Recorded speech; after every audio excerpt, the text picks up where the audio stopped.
Welcome to Energy Crew Podcast. I'm your host, JP Warren. Today we're going to be going over a Crue Club Operator Roundtable, kind of giving a recap on what we discussed and what we went over in our Midland event on May 6th with Levi Harris, Production Manager of Permian Resources.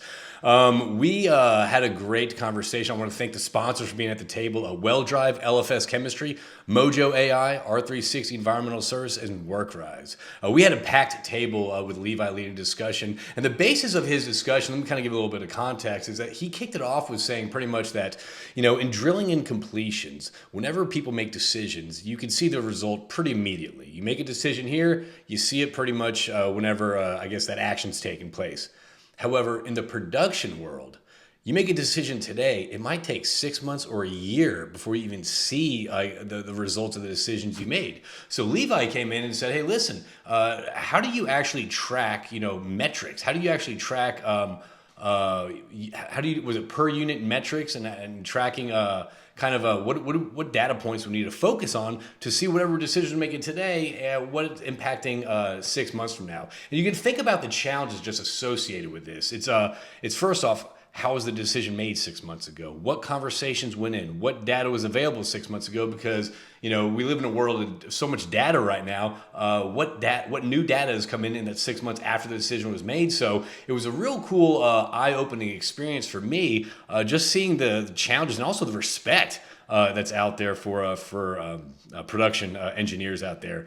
It's kind of I think that'd be an interesting place to be because, again, whenever you see you want immediate gratification or immediate observations of decisions you make, however, it's so interesting to think that a decision made today, you look back, look forward in the future 6 months, then you decide. So we're going to go over kind of four key high-level takeaways from that discussion, what Levi shared with the table. We had a great group around. Let me see.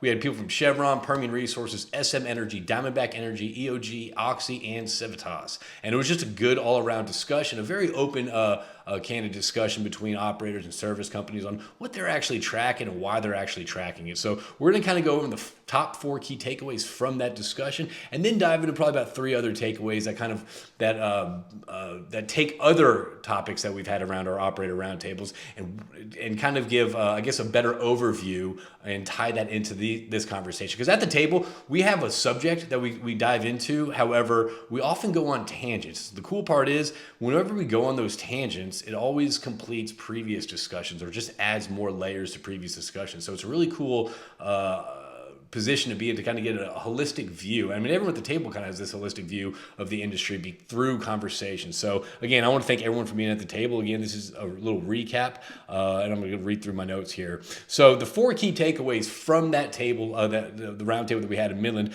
was number one, that weekly alignment is critical. All right. So Levi stressed that, listen, their communication has to happen between the office, the field, and pretty much the service people on site. All right. Constant communication is critical as we move forward between vendors, field, operations, or whatever. It's not just about setting goals anymore. All right, it's about recalibrating regularly to stay aligned in fast-moving conditions. At this point in the game, the industry is moving so fast, yet obviously it takes a long time to change this industry, but it's moving so fast right now. So it's not about setting goals and reaching those goals. It's more about alignment through the entire process of the operation. That's just working pretty much hand in hand in collaborative relationships to see that project or see that task kind of see through. So the other thing that we brought up was that field execution lags when context is missing. And the note on that is production teams often receive directives without understanding the why. Levi noted that the field crews need clarity behind decisions to stay bought in and take ownership of results. And this is a cool key takeaway as well, because I'm probably bringing this up in another Energy Crew podcast, is that previously, we had Justin Pritchard Jones lead a conversation on, it was pretty much financials for non-financial operators. And his big takeaway was, unless you're communicating to the field, what the contract states or when you need to make a decision or what, pretty much communicate, empower your field team to make better decisions based on the directives of the company, it's an all buy-in situation. People buy into that. Kate Hyken led one about human engineering, and she echoed the same thing. the corporate office needs to communicate to the field a lot more to better understand the whys. Why is this company doing this? What decisions need to be made that aligns with the company directive? So again, better communication, that's open communication back and forth, all right? Another thing that he brought up is that vendor fit requires more than technical capabilities, all right? So vendors are expected to understand both the wellhead and the business context. And again, this is all about understanding the why of your customer, and that's having these candid, open conversations. So truly, just understand like why a company is making a decision or what direction they're going and the why behind that. That's much more important than just kind of putting service out there or trying to just sell service, all right? Those who take time to align with the operator's broader strategy are becoming trusted partners, not vendors. And again, I think this industry has gone through different phases of vendor-operator relationships, whether it's, we all feel like we're in the price war right now. However, through recent Crue Club conversations, you're learning that, we had one where one statistic was thrown out there where 40% of operators are making decisions based off of low cost. And from those decisions, 70% of those operators are having to pay kind of out of pocket to deal with those low cost decisions. So the whole low cost debate or mindset is kind of taking a step back. And now operators are more looking towards trust, partnership, collaborative solutions and approaches. And what that means the vendor needs to understand the operator's why. And that is, again, through communication, through having conversations, all right? Leadership is the differentiator in production. Performance comes down to how engaged, aligned, and empowered your team is. Again, this goes back to what we talked about 2 points before. It's communication between the team, from the office to the field, getting the vendors involved. It's all understanding what's going on. We're no longer order takers because those are just the vendors. We really need to be service companies to be part of the conversations on what the company is doing and why it's doing it. All right, leadership that communicates expectations clearly and often makes a difference in hitting production targets. Again, this is what I preach, not just at Crue Club tables, about the power of having conversations and the power of kind of having these human face-to-face interactions. But there's so much knowledge to be shared, and there's so much alignment to be had, and that is having through conversation. Again, leadership, communicating to the teams, is empowering the teams. All right. So now pulling back, kind of taking a step back from just this topic that was discussed, was also kind of, and obviously you can find more of this information in the newsletter and all that stuff, or join the tables. But the 3 broader takeaways that kind of tie into previous conversations we had. The number one, communication is the through line. All right. From Fort Worth to Houston, all the way to Midland, operators continue to stress the clarity, not complexity. All right. Whether it's SIMOPS, extended laterals, AI rollouts, vendor collaboration, whatever it is, none of it works without shared understanding at every level. So I thought one interesting takeaway, we had a Crue Club table about, operator alignment with service companies and transparency and all that. And it was very interesting to see, and this kind of was eye-opening for me. I often assumed that, most operators would have the same direction or why. What's the reasoning, why they perform stuff. It's cost, it's efficiencies, it's this, it's that. However, it was so fascinating here, just the different operators at the table, the different companies at the table, and why they're making decisions, why they choose vendors based on whether it's based on price, whether it's on relationship, whether it's quality, whether it's based on whatever the production goals, whatever it is. It's that through having these conversations, it was very interesting to hear the different whys of each company, and that was kind of insightful to me because if I'm thinking this definitely helps with strategy when approaching your target audience. All right. Another thing that I guess that bled into this conversation is the talent pipeline is cracking. We discussed this at OKC, Midland, and in Denver that the attendees, we spoke candidly about the challenges of developing a mid-level talent. There seems to be a gap with the mentorships going on in this industry. And I'm not talking about the structured mentorship programs where you get assigned someone, you check a box, you have your weekly meeting, whatever. That's all good. Don't get me wrong. I think that's extremely valuable.